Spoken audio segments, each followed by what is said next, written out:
far too long by fear divided, we have settled with the sword quarrels which should be decided by the reconciling word. Now the nations are united, though as yet in name alone, and the distant goal is sighted, which the prophet souls has shown. Nay, at last we cease from warring, barriers of hate remove, and earth's riches freely sharing, found the dynasty of love.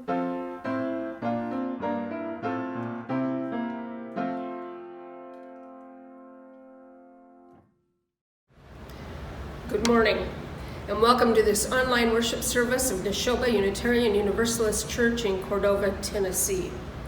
I am the Reverend Beth Lefever, pleased and privileged as always to serve as the minister of this congregation, and I am so very glad that you have been able to join with us this morning. Our opening words are by singer and songwriter Joyce Poley, excerpted from the hymn. When we see our faces in each other's eyes, when we hear our voices in each other's words, when we feel the power of each other's faith, then our heart is in a holy place. Let us be together in this holy place of worship. And now we ignite the flame of the chalice, symbol of our Unitarian Universalist faith tradition, to ever more clearly illuminate the answers to the questions, what does love ask of me today? And what does justice demand of me today?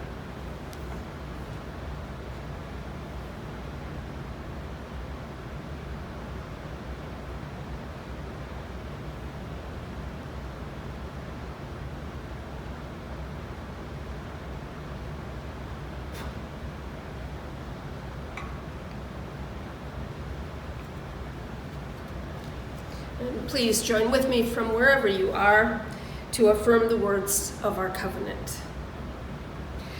Love is the doctrine of this church. The quest for truth is our sacrament, and service is our prayer. To dwell together in peace, to seek knowledge and freedom, to serve human need to the end that all souls shall grow into harmony with the divine. Thus do we covenant with each other and with God. I Am Enough by Grace Byers. Pictures by Katura A. Bobo.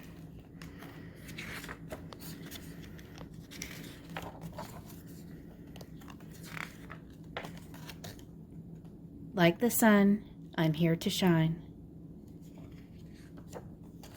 Like the voice, I'm here to sing.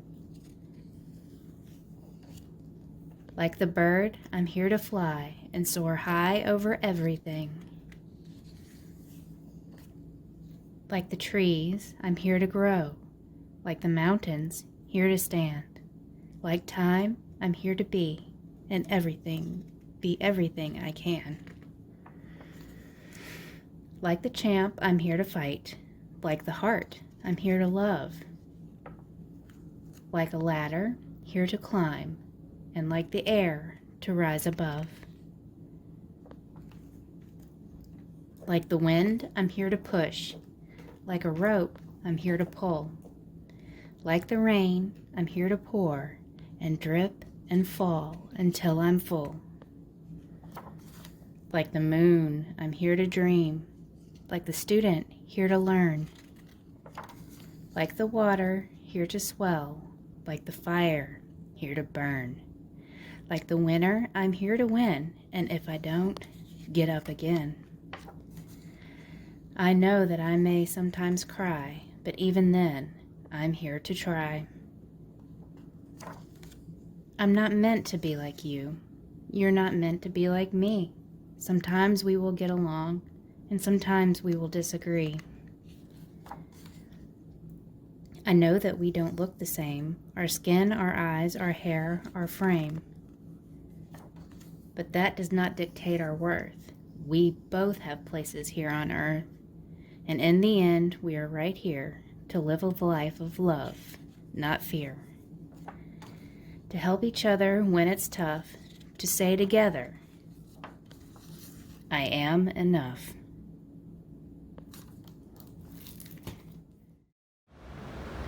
Our offering words this morning are by the Reverend Michael A. Schuler.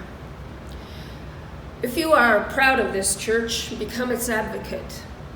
If you are concerned for its future, share its message.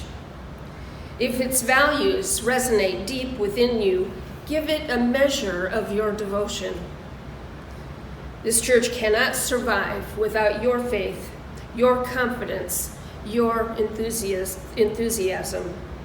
Its destiny, the larger hope, rests in your hands. Our morning offering will now be shared and gratefully received.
My first reading this morning is by Martin Luther King Jr. We are caught in an inescapable network of mutuality, tied in a single garment of destiny. Injustice anywhere is a threat to justice everywhere. There are some things in our social system to which all of us ought to be maladjusted. Hatred and bitterness can never cure the disease of fear. Only love can do that. We must evolve for all human conflict a method which rejects revenge, aggression, and retaliation. The foundation of such a method is love. Before it is too late, we must narrow the gaping chasm between our proclamations of peace and our lowly deeds which precipitate and perpetuate war. One day we must come to see that peace is not merely a distant goal that we seek, but a means by which we arrive at that goal. We must pursue peaceful ends through peaceful means. We shall hew out of the mountain of despair a stone of hope.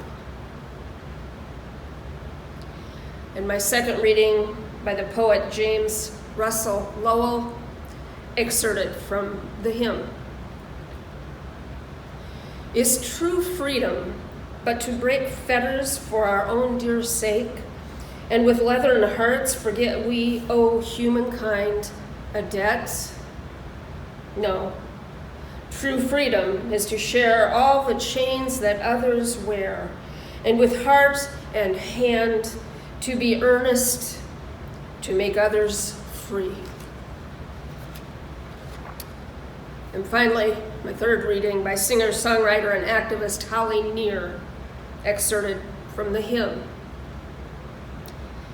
We are a gentle, angry people, singing for our lives. We are a gentle, angry people, and we are singing for our lives.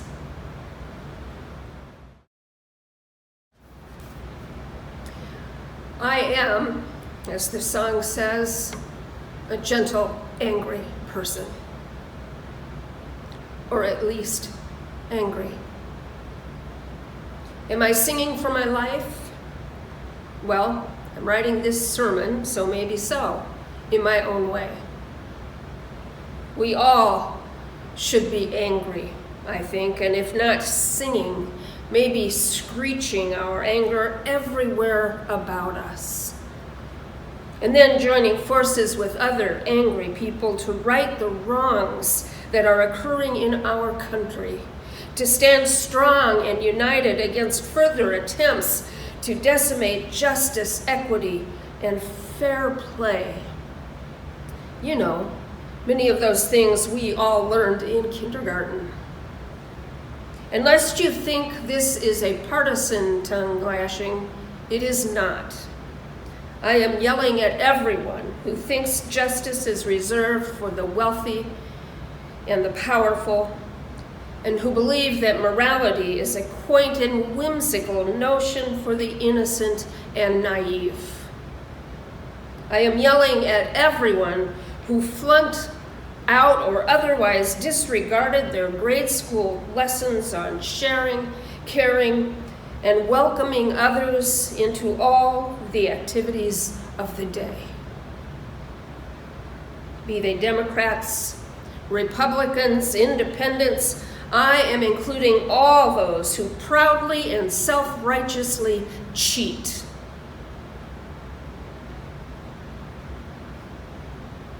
This Friday, August 6th, is the 56th anniversary of the signing of the Voting Rights Act of 1965, prohibiting racial discrimination in voting. Notice I said prohibiting, not discouraging or enfeebling, diminishing or weakening. Prohibiting.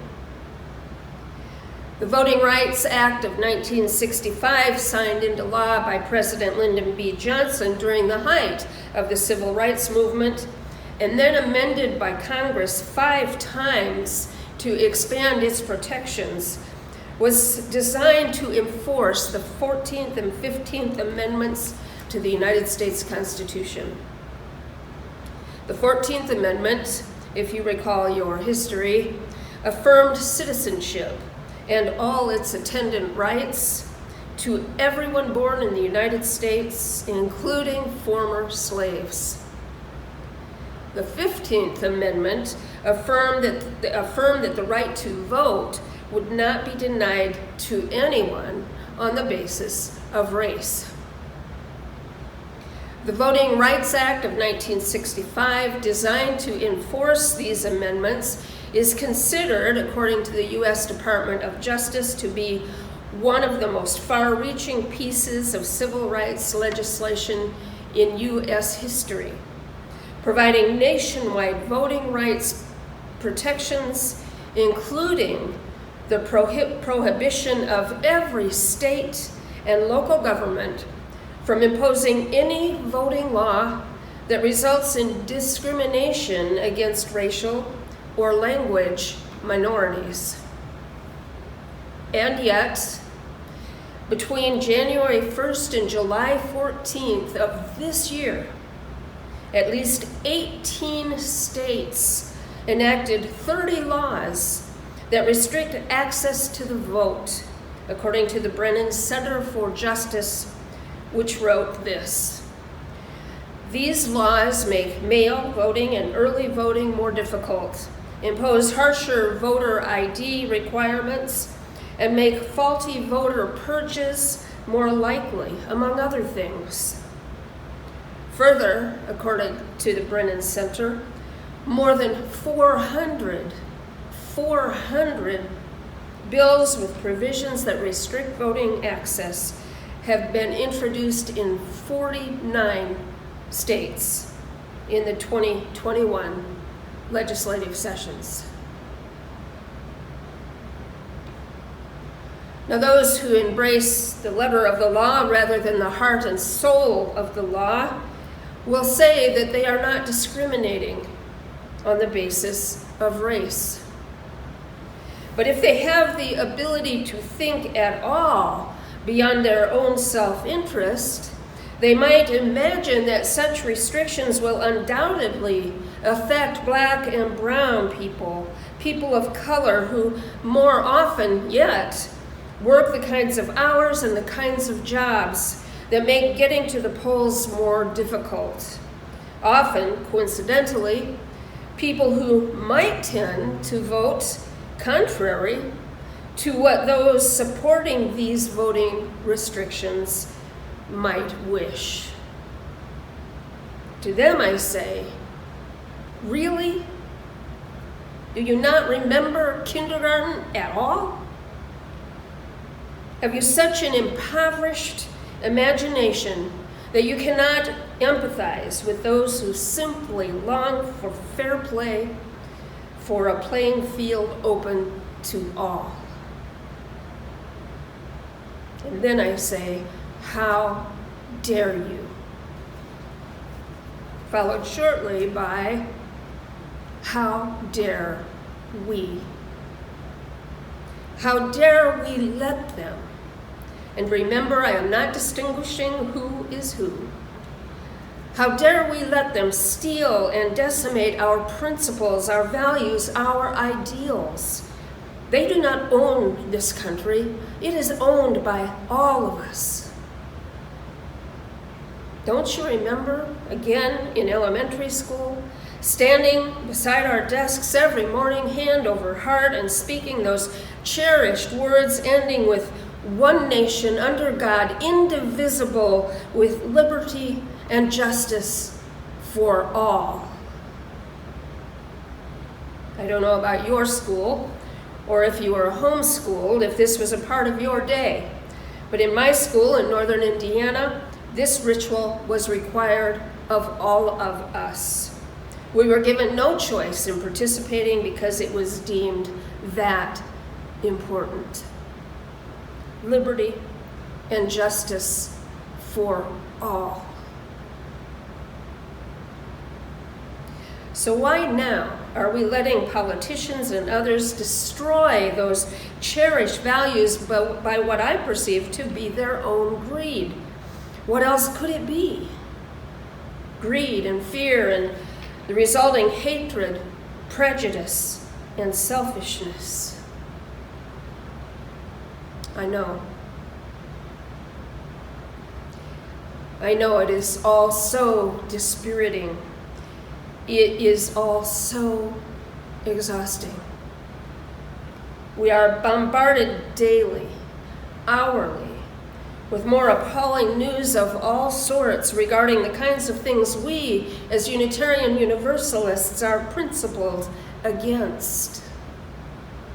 The devolution and degradation of the inherent worth and dignity of all, the degeneration of justice, of equity, of compassion, the destruction of the democratic process, the decimation and devastation of the interdependent web of all existence. It is so massive, our seeming ruin, our seeming impending ruin, that it's hard to retain the heart to fight it. And yet, fight it we must. We must fight it for those who cannot fight it for themselves. We must fight it for our children and our children's children. We must fight it for all that has gone before and all that will yet come. We must fight it for the light that remains burning deep within us, however far down, and for the hope within us that overcomes all in brief moments of transcendence. We must fight it because life has never been easy, and yet it has moments of such utter beauty and glory and wonder that we would never forsake them, not even the smallest of life's gifts. As singer-songwriter Martin Joseph wrote, As the sun rises in my children's eyes, I don't have the luxury of despair. As the night rips stars across the ancient sky, I don't have the luxury of despair. We don't have the luxury of despair. And so we must take care of ourselves, including rationing the amount of news we take in from whatever sources, incorporating enough to be informed, but not so much as to be overwhelmed. We must be intentional about noticing good, however it manifests, in a wildflower holding its own along the edge of the road, in the knowing glance of a friend, in the innocence of a sleeping child, or the sunrise, or the sunset. However good manifests, we must notice it and embrace it and keep it close. And we must nourish ourselves with religious and spiritual gatherings, practices, songs, books, and readings, and the presence of others who are sharing this journey with us. And then we must gather with those who are fighting the good fight and strategize with them regarding how to reach those who need to be reached, not in anger, but in love, as the great Martin Luther King said. We must join forces with others to hold on to the good that remains and to tend it and grow it and expand it farther and farther and farther until it begins to encompass all. Can it be done? I don't know, but I think it can. And there is little to be gained in thinking otherwise, or in living our lives in a spirit of anything other than hope and light and trust. May it be so, and amen. And now let us move into a time of meditation, reflection, and prayer. The spoken words for this morning's meditation are by the Reverend Catherine Moore, once again excerpted from the hymn. Let us begin with a moment of quiet, breathing in deeply of the peace, the love, the connection that is at our core, bringing it to our conscious awareness and relaxing into it.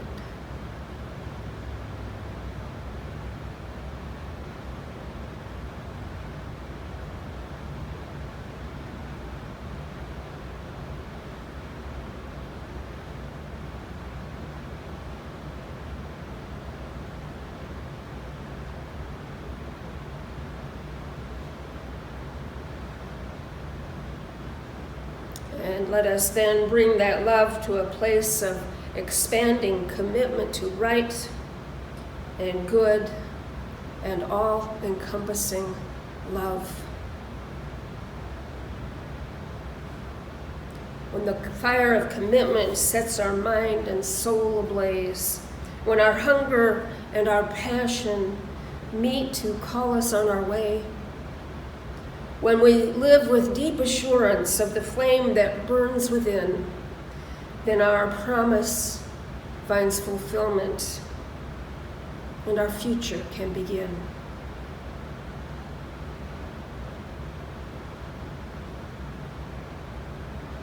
May it be so.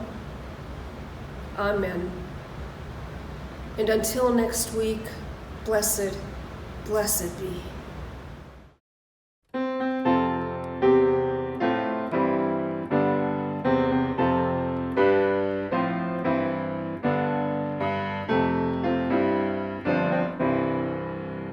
When I lift my voice, let it be in song, a defiant note in the face of wrong. I won't stand alone, we'll stand side by side, 'cause we know that love is always justified. When they try